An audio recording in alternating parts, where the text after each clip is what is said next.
चुनावी जंग में वोटिंग खत्म हो चुका है और 8 तारीख को रिजल्ट घोषित होगा, लेकिन कई एग्जिट पोल ने चिराग पासवान की भविष्यवाणी सच कर दी है।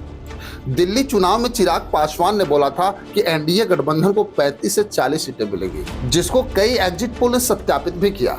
वहीं अगर देखें तो सबसे ज्यादा हॉट सीट इस समय दिल्ली की देवली विधानसभा सीट बनी थी, क्योंकि यहाँ चिराग पासवान की पार्टी चुनाव लड़ रही थी और कई एग्जिट पोल का यह दावा है कि चिराग पासवान का जीतना वहां तय है।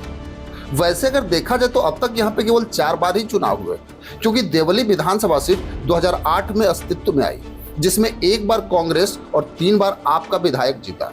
वैसे अगर देखा जाए तो ये भाजपा के लिए हमेशा मुश्किल सीट रही। कभी भी भाजपा यहाँ 40,000 से ज्यादा वोटों से चुनाव हारी, लेकिन इस बार चिराग पासवान के लड़ने से ये हॉट सीट बन गई है। वैसे अगर देखें तो देवली विधानसभा सीट एक सुरक्षित सीट है। यहाँ पे 1,43,692 पुरुष वोटर और 1,20,517 महिला वोटर शामिल है। यानी अगर देखा जाए तो यहाँ पे 2,64,240 मतदाता है। सबसे बड़ी बात तो यह है कि कुछ दलित मतदाता और मुस्लिम मतदाता हैं जो चिराग पासवान के लिए जीत को आसान कर दिया। वहीं अगर 2020 विधानसभा की बात करें तो इसमें भाजपा को लगभग 52,402 वोट मिले। भाजपा की तरफ से अरविंद कुमार प्रत्याशी थे और अरविंद केजरीवाल की पार्टी की तरफ से प्रकाश जरवाल को टिकट दिया गया था, जिसमें प्रकाश जरवाल ने 40,173 वोटों से भाजपा को हराया। अगर देखें तो इस सीट पे लगभग 6% दलित मतदाता है और ये मतदाता 3 चुनाव से अरविंद केजरीवाल के साथ थे, लेकिन यहाँ का राजनीतिक गणित इस बार बदल गया। वैसे अगर देखा जाए तो दीपक तंवर इस बार चिराग पासवान के पार्टी के उम्मीदवार हैं। वहीं अगर देखें तो अरविंद केजरीवाल की हार का सबसे बड़ा कारण उनके ही विधायक प्रकाश जरवाल ही होंगे। वहीं अगर देखा जाए तो इस सीट पे किसी भाजपा नेता का बड़ा प्रोग्राम नहीं हुआ, लेकिन अकेले चिराग पासवान ने इस सीट की तस्वीर ही बदल दी।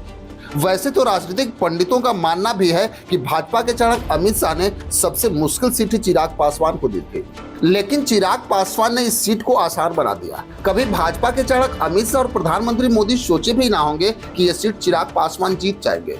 वहीं अगर देखें तो चिराग पासवान बार बार बोल रहे थे कि देवली विधानसभा सीट हम चुनाव जरूर जीतेंगे।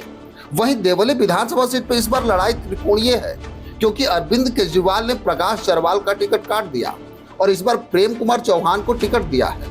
वहीं लोजपा रामविलास ने दीपक तंवर को टिकट दिया और प्रकाश जरवाल निर्दलीय लड़ रहे हैं, जिसके वजह से देवली विधानसभा सीट की लड़ाई त्रिकोणीय हो गई है। एग्जिट पोल की रिपोर्ट में ये दावे किए जा रहे हैं कि प्रकाश जरवाल कम से कम 15,000 से 20,000 वोटों का नुकसान आपको करेंगे और यहाँ दलित वोटों की संख्या लगभग 45,000 है। अगर मुस्लिम वोटर भाजपा की वजह से चिराग पासवान को वोट ना भी दे तो केवल दलित वोटरों के सहारे ही चिराग पासवान का जितना तय माना जा रहा है। वैसे अगर देखें तो चिराग पासवान जो बार बार बोलते हैं कि हमारा 100% स्ट्राइक रेट रहना चाहिए, आज वही सीन दिल्ली में भी दिखाई दे रहा है।